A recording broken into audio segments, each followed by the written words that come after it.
Sabe, nomes de lugares quase sempre escondem histórias bem interessantes. Mas e quando o nome de uma cidade significa, literalmente, exílio? Pois é, vamos mergulhar na história de Desterro de Entre Rios, lá em Minas Gerais, para desvendar o que está por trás de um nome tão forte, tão poderoso. A pergunta que fica é essa: como é que uma cidade ganha o nome de exílio? É um nome que sugere punição, solidão, um afastamento forçado.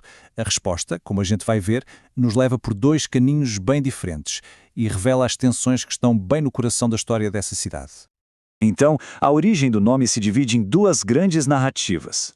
De um lado, uma história de conflito social. Do outro, um ato de profunda devoção religiosa.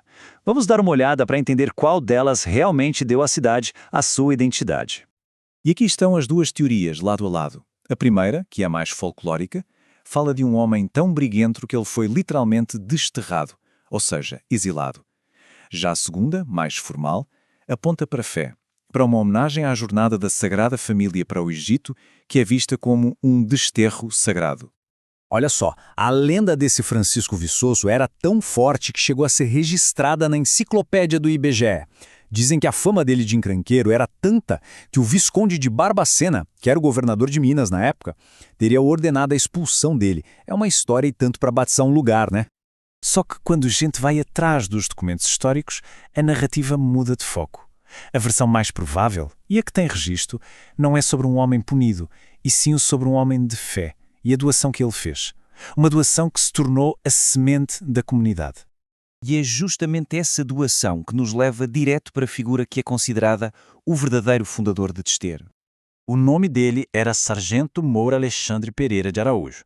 Ele era um militar português que se estabeleceu na região e, num ato de devoção, doou um pedaço das suas terras para a construção da primeira capela do povoado.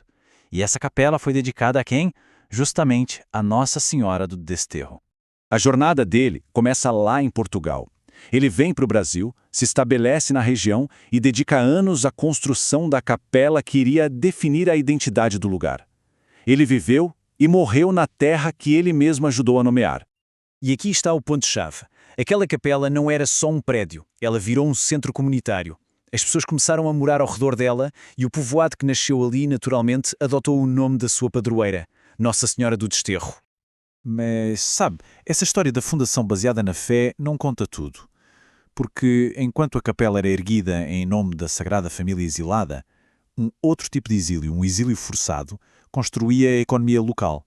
Para a gente entender a sociedade que surgiu ali, a gente precisa olhar para uma realidade bem mais sombria. E um documento fundamental para essa análise é o Censo de 1831. Ele funciona como uma fotografia da época, revelando quem vivia ali e como viviam. E olha, os números são muito reveladores. Naquele ano, a comunidade era bem pequena. Pensa só, apenas 59 domicílios, ou fogos, como se chamava na época, mas o tamanho não conta a história toda, não. E o dado que realmente impacta é este. Desses 59 lares, 37, ou seja, a grande maioria, eram propriedades que dependiam do trabalho de pessoas escravizadas. Os números são bem claros. Quase 2/3 da comunidade, 63% das propriedades, eram sustentadas pelo trabalho de pessoas escravizadas. Então a gente tem um contraste muito forte aqui. A fé pode ter dado nome para o lugar, mas foi a escravidão que construiu a sua economia. E não era pouca gente, não.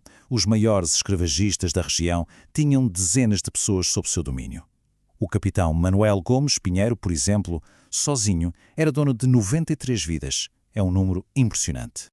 E por trás desses números, claro, existem tragédias individuais. A história da Asmaria, que foi encontrada em registros da época, é um exemplo que comove. O senhor dela deixou em testamento que ela poderia ser livre se pagasse um certo valor, mas o responsável por escutar o testamento simplesmente ignorou esse último desejo e a vendeu, negando a liberdade que tinha sido prometida a ela. Bom, a partir dessa base social tão complexa, a comunidade começou uma longa jornada política, evoluindo de um simples assentamento religioso para se tornar, enfim, um município autónomo. Foi um processo bem lento, de quase 200 anos.